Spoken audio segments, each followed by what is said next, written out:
할렐루야. 6월 23일 피소스 영상 큐티 영상 시작합니다. 오늘 말씀은 고린도전서 14장 20절에서 40절입니다. 14장 전체가 은사에 대한 그런 내용을 이야기하면서 방언에 대해서 또 예언에 대해서 이야기를 하고 있습니다. 바울의 마음 가운데에서는 지금 근로의 목장에서 이야기해준 방언하는 사람들이 교회에 좀 문제를 일으키고 있습니다. 이러한 것을 이야기를 들었기 때문에 그것을 염두에 두면서 지금 계속 이야기를 진행하고 있는 것입니다. 사실 이 목회 서신, 특별히 이 서신서의 그런 그 모든 그런 내용들은 이 목회적으로 얼마나 우리에게 밀접하게 관계가 되어 있는지, 또 교회의 그런 문제를 얼마나 실질적으로 다루고 있는지를 오늘 말씀에서도 분명히 보여주고 있습니다. 20절 한번 볼까요? 고린도전서 14장 20절. 형제자매 여러분, 생각하는 데는 아이가 되지 마십시오. 악에게는 아이가 되고 생각하는 데는 어른이 되십시오. 어른스럽게 생각해라. 어린아이처럼 생각하지 말아라. 그렇게 이야기하고 있죠. 무슨 뜻입니까? 일반적인 그런 내용은 좀 성숙한 그런 생각을 해야겠다 이렇게 생각할 수 있지만, 오늘 내용은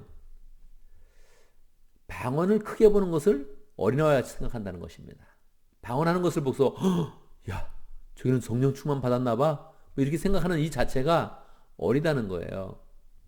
이것은 예전이나 지금이나 동일합니다.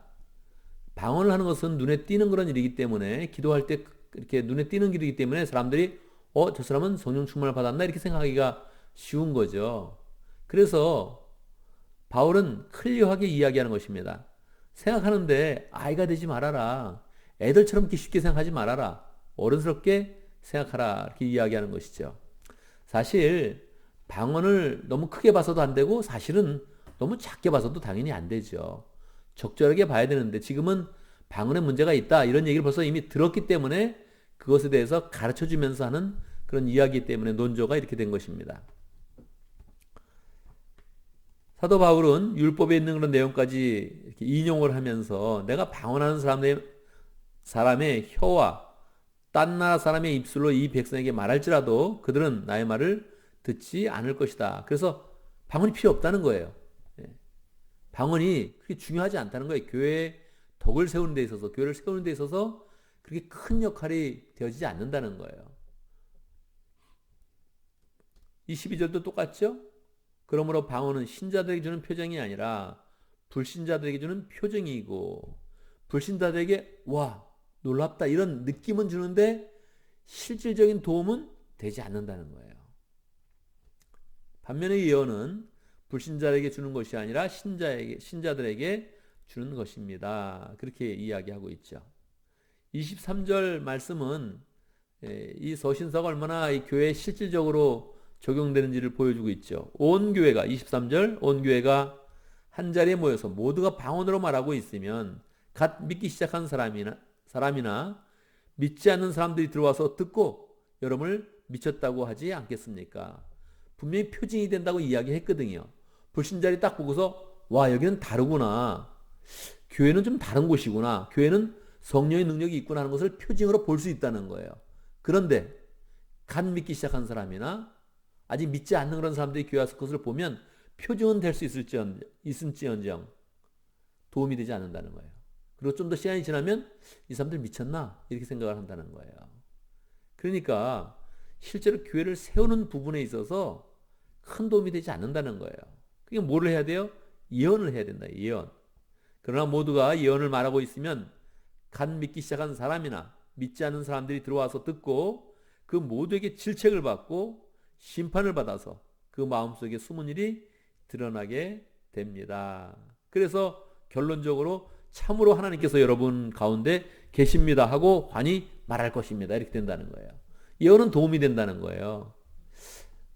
예언은 사실은 그 앞에서는 신자들을 위한 것이요, 또 그 앞에서는 힘을 주고 위로하고 격려하는 것이라 그랬습니다.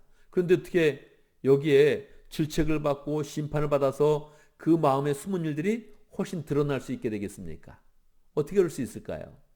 힘을 주고 위로하고 격려하는 것이 무조건 잘 될 거야 이렇게 이야기할 수는 없다는 거죠.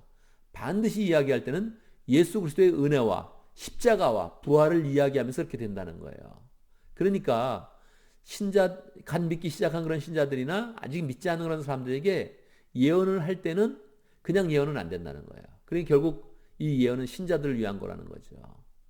그러니까 예수 그리스도의 은혜를 깊이 이야기해 줘야 되는 거예요. 결국은 갓 믿기 시작한 사람한테 이 얘기를 하는 것입니다. 당신 죄인이다.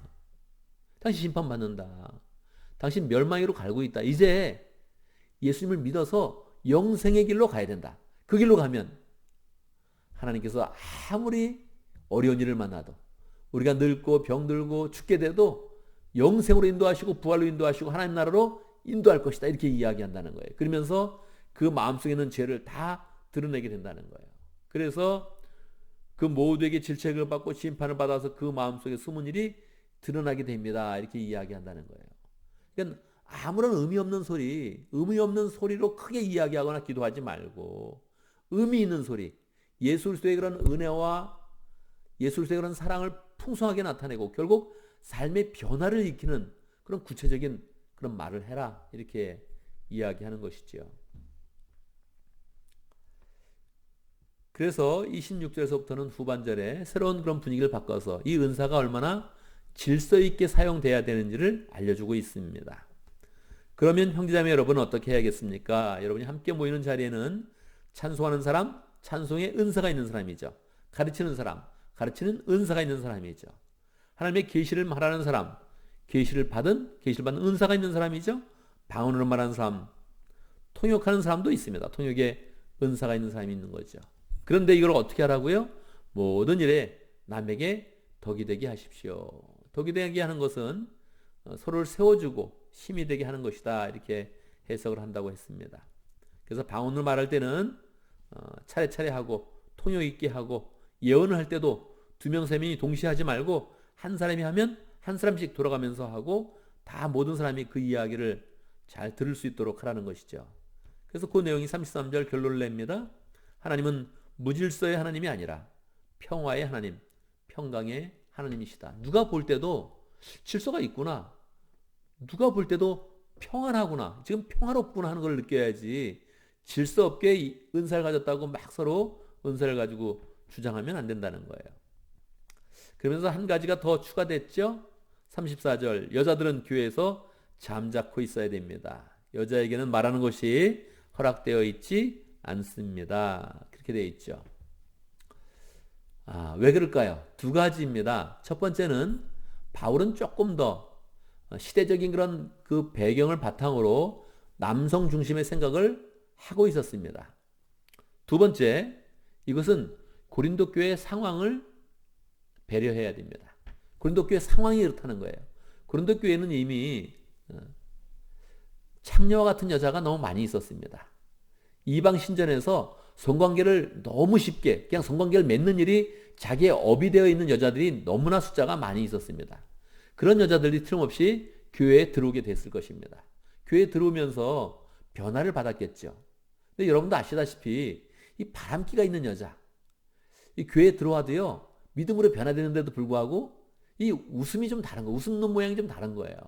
입꼬리가 좀 다른 거고 그 몸매 무시가 뭔가가 좀 다른 거예요. 그러니까 믿음으로 와서 변화되었고 뭐 결혼을 할 수도 있고 남자를 만날 수도 있는데도 불구하고 이 여자들이 한번 지나가면 남자들이 자꾸 쳐다보는 겁니다. 교회 분위기가 좀 어수선해지는 거예요. 그러니까 이 바울은 신경이 확 쓰이는 겁니다.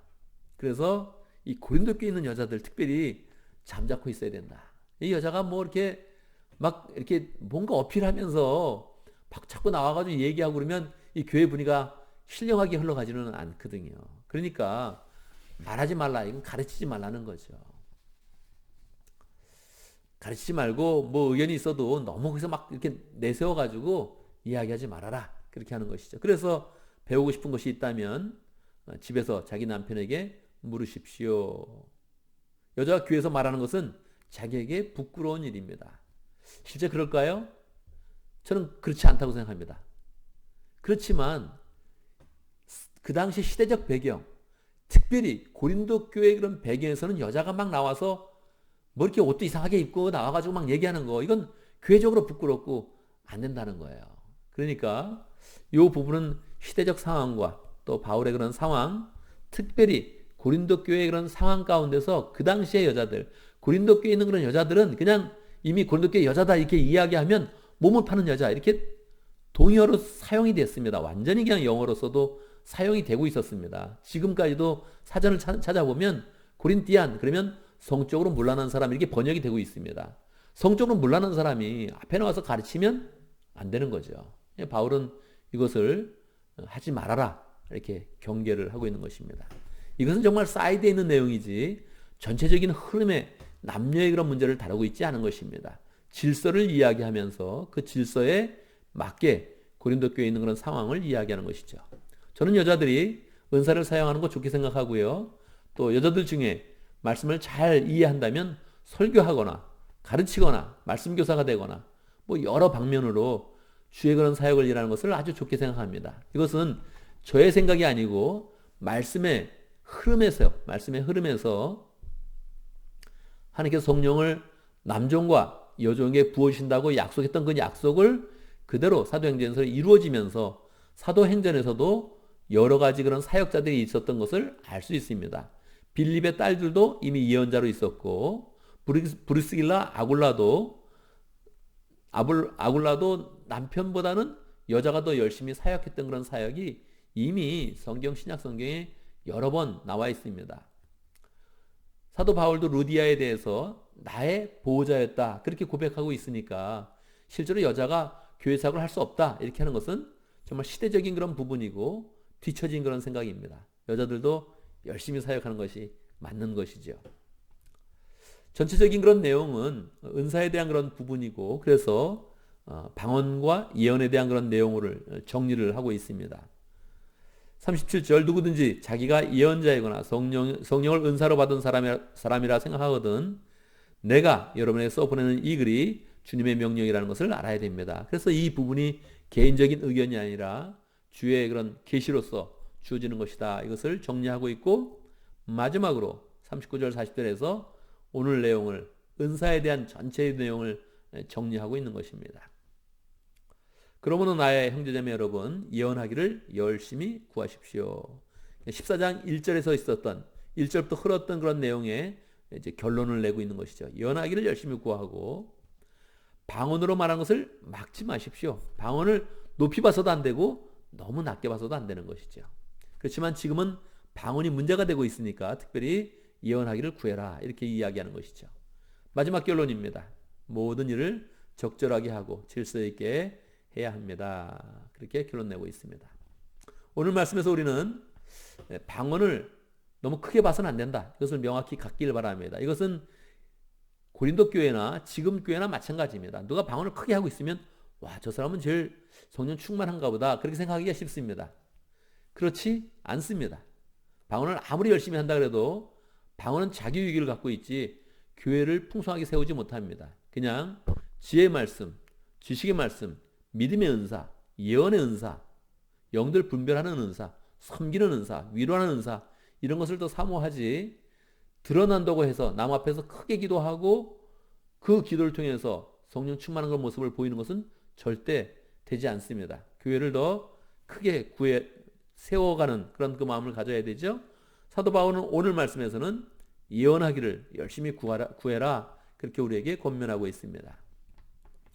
은사를 정리할 때 결론 부분은 모든 일에 덕이 되게 하고 교회 질서를 맞춰서 해라. 질서 있게 하라 하고 우리에게 가르쳐주고 있습니다. 오늘 말씀을 보면 또 기도합니다. 우리는 예언하는 사람이 될 수 있도록 특별히 교회를 잘 세워가는 사람이 될 수 있도록 함께 기도합니다. 오늘 특별히 우리 조국을 위해서도 집중적으로 한번 기도하겠습니다.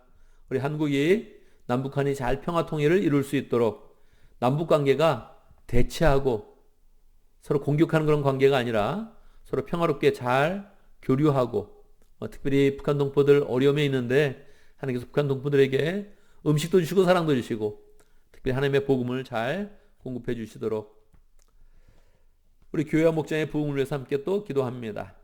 우리 개인의 그런 삶이 부흥되어서 목장을 세워가며 교회를 잘 세워갈 수 있도록 오늘 생명의 삶 35기 공부를 하는데 함께 기도해 줬으면 좋겠습니다. 우리 서현주 형제님 위해서 기도하고요.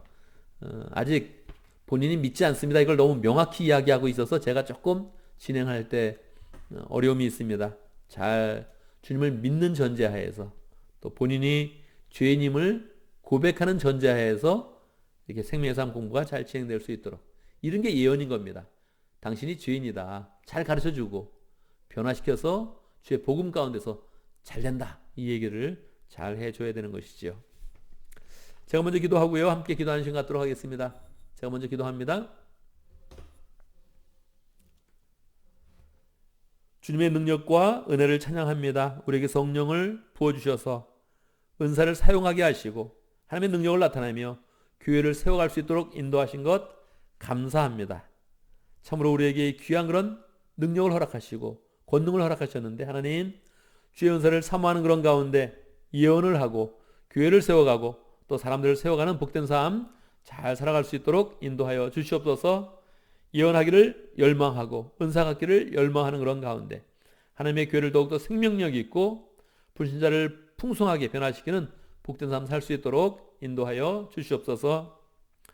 늘 또 우리 교회를 질서 있게 세워가면서 아름답게 하시고 평강하게 하시고 또 불신자들이 왔을 때 처음 믿는 그런 사람들이 왔을 때 교회를 보면서 평강을 누리고 주의 사랑을 잘 느낄 수 있도록 인도하여 주옵소서.